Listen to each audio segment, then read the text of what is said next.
Hey everyone, welcome back to Reasonable Setups. So we are heading towards very important CPI and Opex week.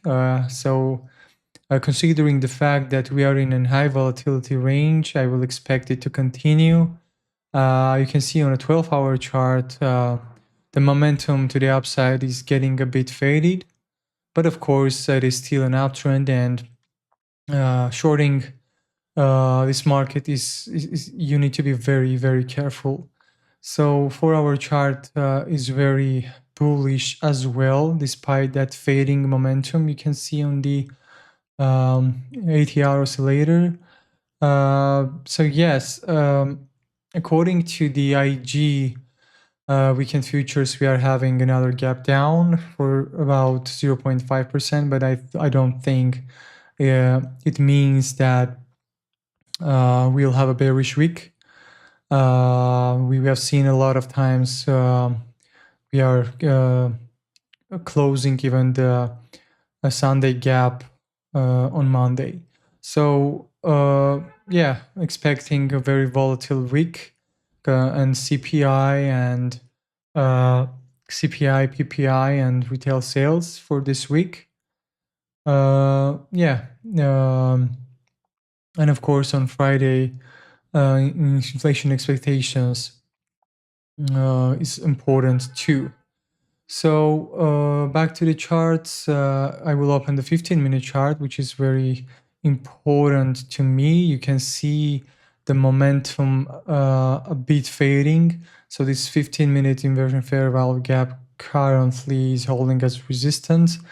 And the other sell side, this minor sell side, I will expect it to be taken before we have, I don't know, another leg up or not. But of course, we remain in this range from 22,584 to 23,120, more or less. So yeah, high volatility range. You can see markets a bit confused on this tariff news and all these speculations, but of course, structure remains to the upside. 5-minute chart as well. You can see, yeah. So we are basically just ranging, and nothing is clear as of today, and the CPI can bring some direction to the markets, but of course I will wait the Opex to close to be more clear. So the expectation on year-to-year basis is 2.6, and it means that markets basically already priced in some kind of a spike on inflation, but I don't think it is too significant. I will expect it to be around 2.6, 2.7 maximum, and nothing more. And in my opinion, markets still have a chance to rally to the upside. On the other news, on Bitcoin chart, we saw that breakout as we already spoken about. My expectations towards 120, 125 are realizing. So yeah, 120, 125, in my opinion, we will see distribution around these levels. And of course, after that, we will see Ethereum starting the move. Of course, after the leveraging operation, in my opinion. But of course, in the short term, as I said, Ethereum is heading towards at least the yearly open to have some distribution too here. And after that, we will see some kind of correction on August, September months. So until then, of course, all the dips are for buying for me. Ethereum looks to be a bit extended, and we can have some kind of short-term correction and to try to retest this previous resistance around 800 or even I don't know. But of course, structurally, this is an uptrend, and this daily fair value gap is still holding. We retested the bull market support band. So yeah, looks like we are heading towards 3,500, and all the dips are for buying, and I will definitely add to my position, which I opened from 2280. Yeah, so very bullish currently on Ethereum, and yeah, but of course, as I said, the main push will happen, I think, Q4 to 2026 Q1, and I'm expecting Ethereum to have a huge upside up to 7.5 to 9,000 at least.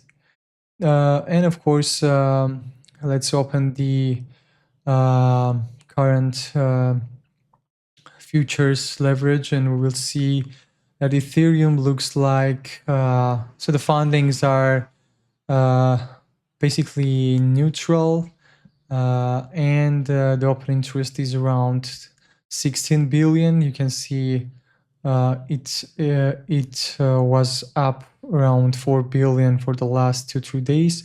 Yeah, I will expect some kind of a short-term correction to have a retest, maybe 2800, as I said. But of course, all the dips are for buying until we have some distribution around, maybe from 3,500 to even 4,000. I'm not sure. I will make sure I follow the funding rates. So currently the funding, we had a spike and then we cooled off. Fundings on Binance and on Bybit are close to neutral, and Hyperliquid is currently at neutral level as well. Yeah, so I will expect it to go higher, and then as long as the fundings is overheated, we can have some deleveraging operation, as always, let's say. So yeah, finally, let's have a look on the volatility chart to understand the sentiment. So yeah, we are seeing some kind of exhaustion, but of course, until the Opex is over, I will expect volatility to stay compressed, and the bears are basically in trouble until the repositioning, and we will see how the market participants will reposition themselves. So yeah, compression to the downside on the volatility, which is always a bullish, but technically, we have this volume imbalances from 18.7 to 20, and we have small volume imbalance around 21.